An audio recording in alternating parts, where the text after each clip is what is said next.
Okay, we're here at the Grosvenor Casino in Newcastle ahead of the Rising Stars promotion where Andy Buchanan is having his first fight of 2015 and his first fight since we're joining Ronnie Rowe, Fighting Chance Promotions. Yeah. Andy, Hi. Two and a bit weeks to go. How's preparation going? How are you doing? Really, really good. Prep's going well. Training's hard, but it's worth it. I definitely see the results so far. It hasn't been a massively big camp for this, but the training that we've been doing has been like really good. I've enjoyed it. It's been great, you know, working back with Ronnie in the gym. Everything's been going to plan so far. The injuries, I've been seeing the physio. Everything's been managed well. I'm pretty much injury free. I'm not going to say fully. There's always something, but I'm really enjoying it. Yeah, I'm being allowed to fight and to fight properly and give everything I can to it. And a lot of the training you've done over the last few years since you've come back has been obviously not on your own, so you've had Mickey there and things like that, but what's it been like being in like a camp, so that you've got like a team of other boxers there? What have you found different? To be honest with the banter's a lot better, you know. You've got a bunch of lads who are like in training together, and everyone wants to kind of like outdo each other. And not so much in this camp, but you can tell in the future that's the way it's going to go. We've got me and Paul who are training, and we're both training hard. And you look over and you see someone, they're still going, and you're feeling a bit tight and thinking, I can't be, I've got to keep going. I'm not the one that's going to be shouted at, and I'm not the one that's going to be told off to get your arse in gear and things like that. You know, it's good for us. It's good for the fighters. It's good atmosphere. It makes a training camp happier. And like you say, the lads bounce off each other. Everyone does. It's great. It's good being part of the team. And obviously training, with Ronnie now. I mean, just when the questions at the table before, when they were asking Ronnie how things were going, you can just see how happy he is to be working with you again as well. Yeah, like I say, with the training and everything, with the pads and the way that we're speaking to each other and the way that we're going on, there's an understanding there that we do know each other. It is a bit like back when it was like in the old days we were on with the big slippers and that, get your arse in gear and things like that, you know. Like, it is good. He understands on the pads. I understand how Ron works, and that always works well, you know. When I'm in the gym, I'm there to train. I think he understands that I'm a lot more dedicated now than what I was a few years ago. Life experience gives you that though, doesn't it? I know I've got to do it. I can't just rely on like youth and experience, you know. Yeah. But it's great, you know. Like Ron understands me. I understand where he's coming from, and we're working well together. Now, you were expecting to be having a rematch with Alistair Warren, which was a controversial draw last time out, and you wanted to put that right, but I understand he's recently just dropped out. Is that right? Well, I've just found out today that they haven't looked for another opponent. Don't know the reasons behind it, but it's something we've just got to adapt to when we're training. You know, we're training for specifically the way that he fights. What we've got to do is just look and see what the opponent is, and we'll just adjust our training camp accordingly. The fitness is always going to be really, really good. Yeah, I've trained strong and trained hard, so that's going to be there regardless. It's just working out the tactics for the fight. With all the amateur experience in terms of you never know who you're going to be fighting when you turn up.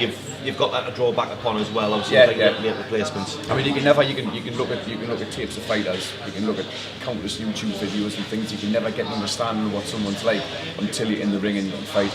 You see someone who comes forward all the time. I think when I boxed Jody Meikle, I was expecting him to be coming forward all the time and scrapping and swinging and coming forward, and he didn't. He backed off. He moved around the ring for the whole fight. So things like that, you've got to learn to adapt and have the ability to adapt in the ring. I think I'm pretty good at that. I can understand the fighter, and I can understand how to adapt to get the victory, you know.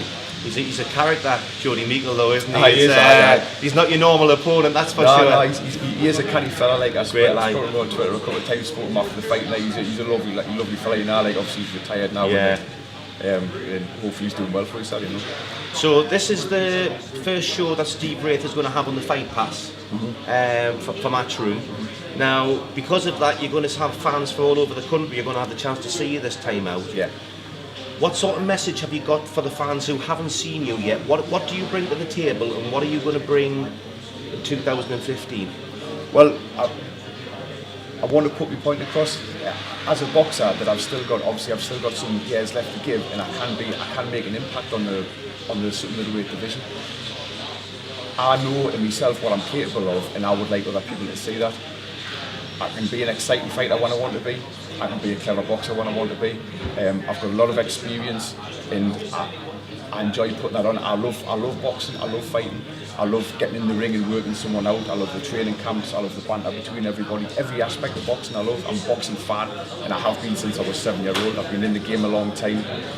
I've seen a lot of boxers who are like I say, world champions now, or a lot of boxers who didn't make it, and I'm still here.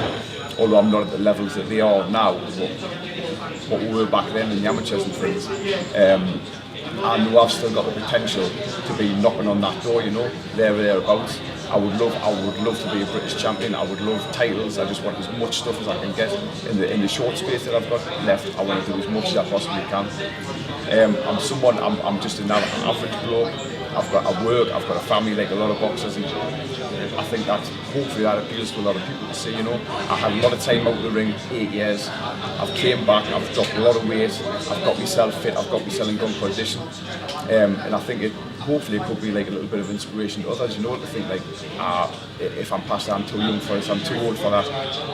There's always a route, there's always a way, you know. If it's in there, you've got a chance. If you want to do it, do it. Yeah. You know.